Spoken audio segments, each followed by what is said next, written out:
Time for a look at our viewer-submitted photos. Emily Griffin has the Send It to 7 photos of the week.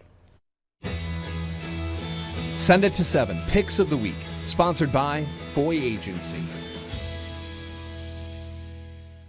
Let's start by congratulating the Lyme class of 2024. This picture is from Margaret Brennan.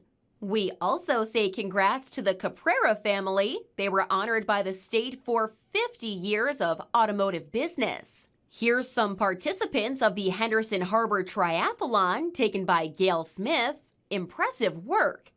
Stephen Winkler sent in photos from a tractor benefit ride for the Tyke Wood Foundation. Tyke passed away last year after a lifetime of farming. Speaking of farms, here's a gaggle of goats in Martinsburg from David Fail, and a family of ducks that Dan Gable spotted. This is fascinating. Have you ever seen a baby crane? This is a family of sandhill cranes and their little colt. Thank you, Peggy Rodriguez, for sharing. And finally, more cuteness. Elizabeth Harding shared a moment with a mother fox and her kit.